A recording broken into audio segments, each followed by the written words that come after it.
Hey everybody, welcome to Arizona Home Goals. It's Javier, and today we're going to talk about the Phoenix housing market and see how we are doing. It is currently late summer 2023, so we're like in the middle of the insane heat.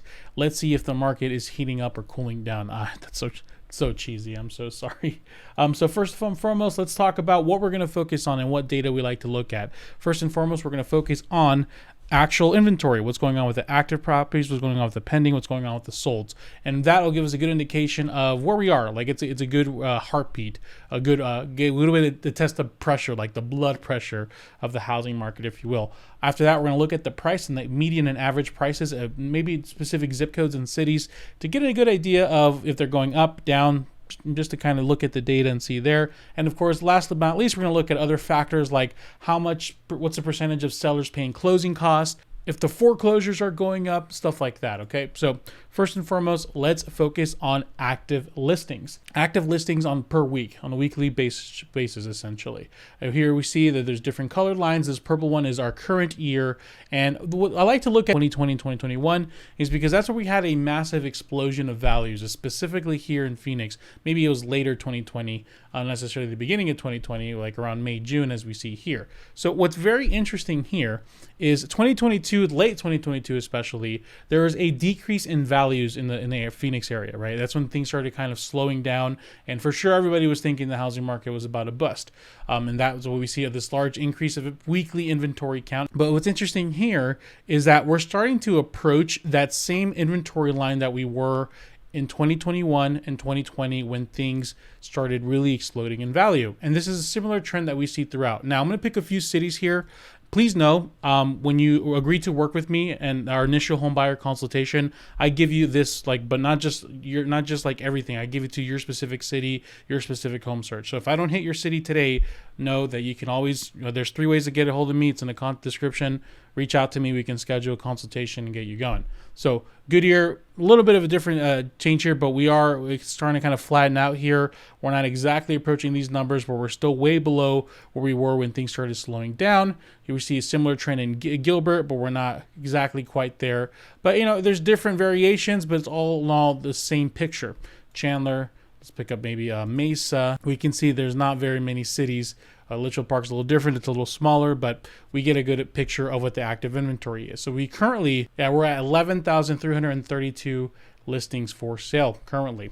So our inventory is definitely going up, which is it good news? Well, it depends on what's going on with our under contract and pendings, which is going to be right here.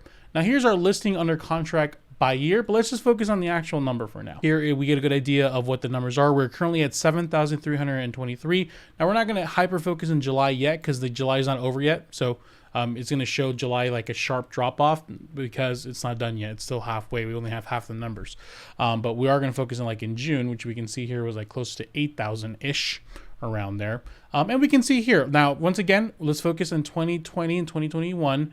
There was a lot of under contract and pendings. There was a lot of houses selling. It was absolute bananas, which the reason why it caused such a huge explosion of values is we had so many people buying, not very much inventory. We had a lot of people overbidding for houses, and it just made things go really crazy.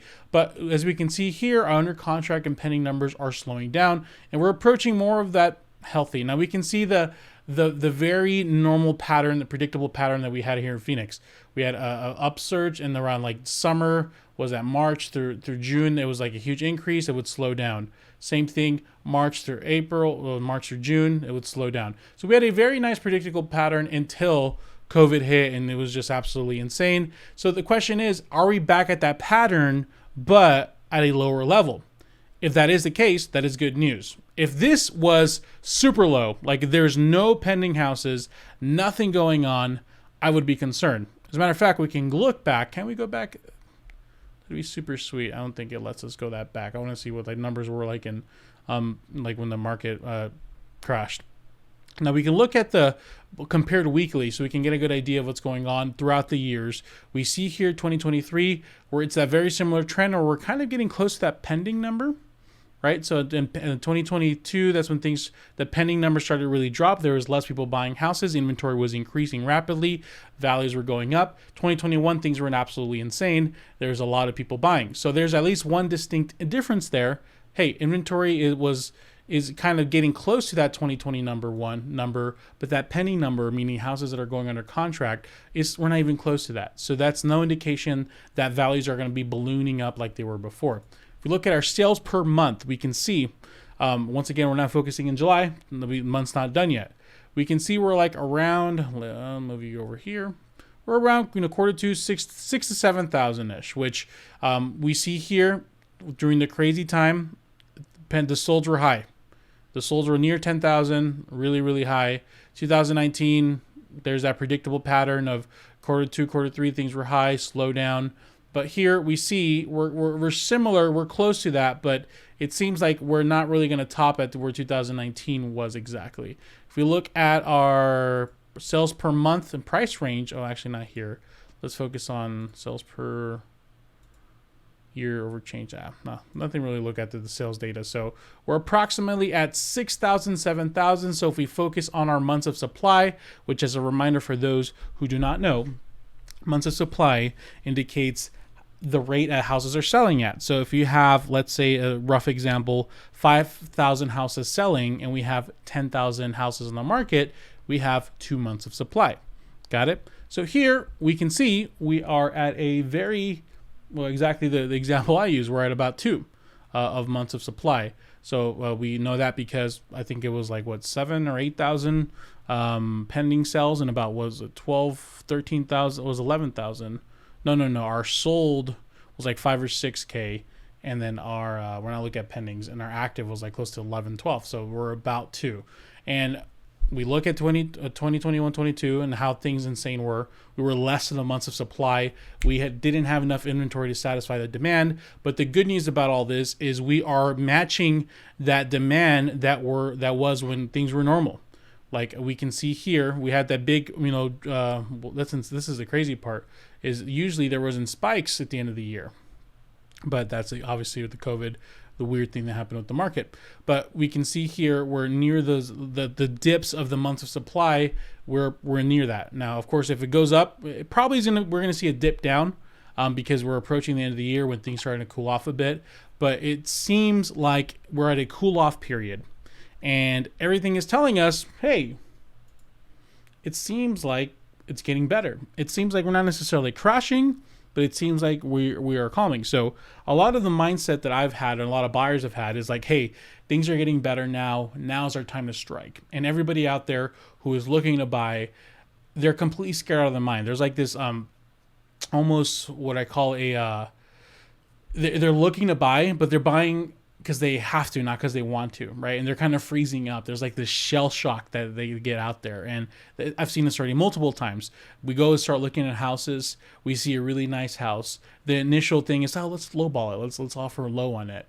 And then we get in a multiple offer situation and they get really scared. So then we adjust and we stop looking at the really nice ones because there's multiple offer situations. That's weird. Even though interest rates are at 7%, why are so many people buying? Whatever. Let's look at the ones that are nice but not so nice. And we maybe get it, or we get ourselves in a position and we find that sellers are being stubborn. We're like, hey, why? What's going on? How come they're not willing to reduce their price really, really low? So buyers are expecting right now that things need to like get reduced, or like it doesn't make sense. Like there's the interest rate super high. Like they feel like they're the only ones buying right now, but then they're shocked to find out there's actually plenty of people out there that are looking to buy, which I don't know. What do you think that is? I don't know. Well, now let's look at what's going on with the values, because that's always an interesting one, right? Because people are always like, oh, the market's crashing. So we're going to look at 2 numbers. We're going to look at the median sales price map, and we're going to look at the average price. Median is good for like a large number. Like if we're looking at the entire Phoenix, like Maricopa County, like Phoenix range, median is really great to look at because you get that exact middle number, right? And the $1 million houses get offset. But I really like looking at the average number when I'm looking at prices because I mean, it only gives you a monthly worth of data. So we can literally get an average of that month, and it narrows it down by zip code. So it really helps get a good idea of what the heck is going on. So we can see here, we can look at our monthly sales price just like for the whole, well, let's not look at the whole, let's look at the median monthly sales price for the entire Phoenix, Arizona area. And we see here clear as day, There was a obviously sharp increase of values until April 2022, that middle 2022 point. And just like we've been talking, there was that decrease of values when inventory was at like an all-time high, which we're looking at here, right? Late 2022. So that's monthly. So we can see the prices started dropping, and this is where people were really concerned. And this is where two things happen in this drop. There was an increase of buyer confidence, where they're like, yes, I can go and negotiate now. And there was a concern and fear of the market crashing. Well, what happened is starting in March of 2023, that actually started going up. Once again, we're not focusing at the July number. That's why there's a drop there. It's only half of the numbers. We don't have all the numbers yet. I'm probably guessing this is probably going to still continue to go up or probably flatten out. Who knows? But anyways, we see here that there is an increase. So there has been an increase of values in the median monthly sales price for all the greater Phoenix area. And it completely goes against what people think. Like, okay, interest rates are high. Surely there can be more people buying. Well, yeah, the only reason why prices go up is because there's multiple offer situations and people pay more than list price. And that's what we're seeing happening. Same thing with the monthly sales price to get a good idea, but we can look, if you want to kind of get a good idea of like what's going on. So if we focus like in Avondale, average sold price, $411,000. Tolleson, 406, West Phoenix, we'll talk about that right now. Litchfield Park, 420, 468, Surprise. Let's see. And then we're looking at West Valley right now. We'll look at East Valley in a bit.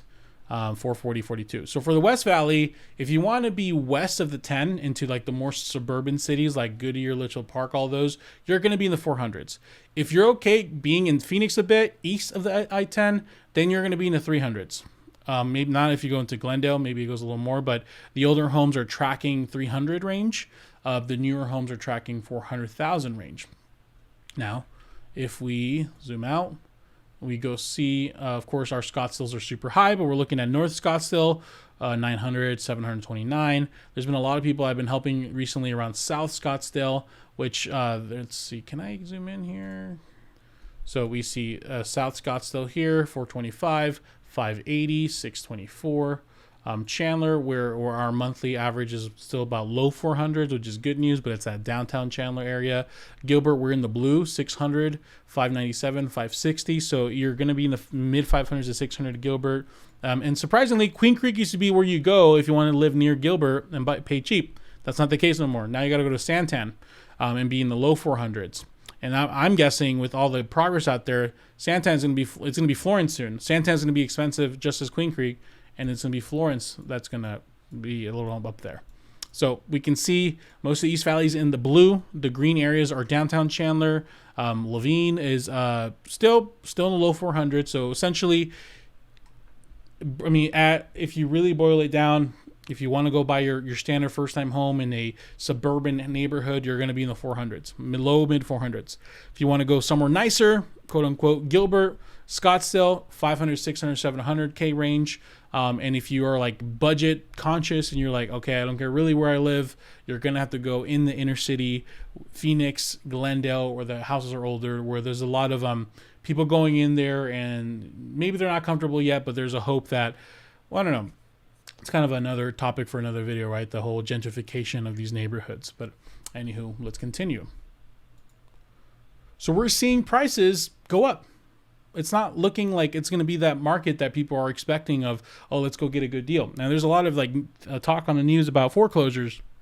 Well, we can actually look at the data and we can see that the notice of, because basically when a house is on foreclosure, there's a notice of trustee sale. So we can actually track that data. And we can see here, obviously 2008 to 2011, that's when there's a crap load of short sales, if you remember, and during this time when things started really busting, we're pretty low. We're still in the low, 300, 200 range. Hasn't been a massive increase. We're about the same as our 2022 numbers. We're not seeing much of different. Now there's a lot of YouTubers out there that like to talk about the foreclosures and this, that, and the other, but the numbers don't show us that happening for Phoenix quite yet. Now, in other news, seller concessions. People are like, okay, well, if we're going to go buy a house right now, interest rates being so high, can we get the seller to give us a big chunk of money so we can pay off or buy down our rate or something along those lines? And the question is, yeah, you can. But surprisingly, it's going lower.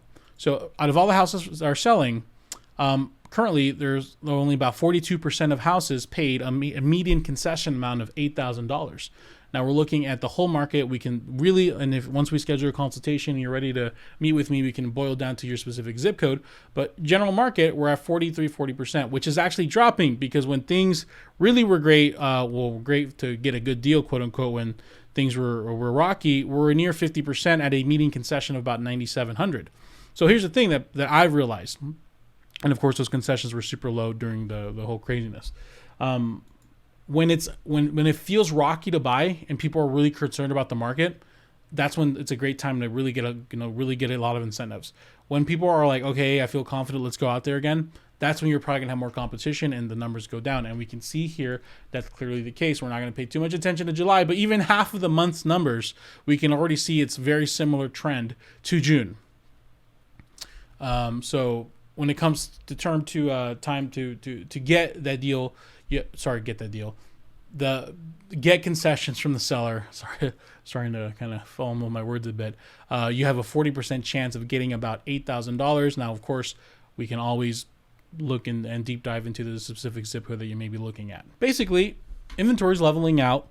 We're getting near to the 2020-21 numbers. So our inventory is beginning to match, but our pending and sales are nowhere near. So there's no indication that there's massive growth in the future, but there's also no indication that there's going to be a massive denial. What's the opposite of growth? Drop. I don't know.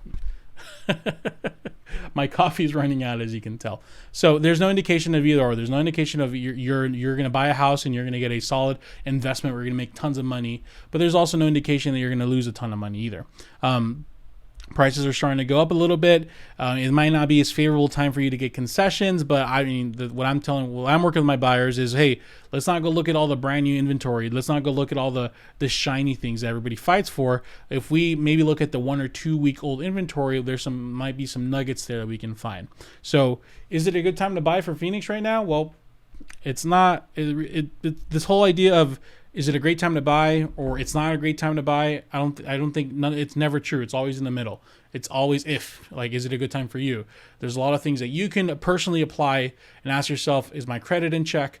Do I have enough savings? Do I have my budget ready? And all those things. And do I have a necessity to actually move out, or can I sit tight for the next year or two? So you have to, it's a more of an internal dialogue rather than the market, because the market is challenging, but it's challenging anytime. But as long as you buy within your budget, within your means, and you have the emergency funds in place, you should be in good spot. Because remember, buying a house isn't about the investment anymore. It's about owning where you live and having pride of ownership. It's not a great time to buy, but it's not a great time to have a landlord either, right? Like I always say. So if you're interested in work with me 3 ways, you can call me, you can DM me on Instagram, or you can go to my website, arizonahomegoals.com, start browsing some homes, and actually go straight to me. So you might get a text from me saying, or a call from me saying, hey, what's going on? How are you? I'll be able to see you're looking at houses in Glendale or Mesa or Gilbert. I'm here to help you. What's going on? So thank you guys for your time. Let me know how frequently you need these housing market updates. You want them like every week or every 2 weeks, every month? I'm happy to do them as much as you guys want them. So thank you guys. Appreciate you. Have a good one.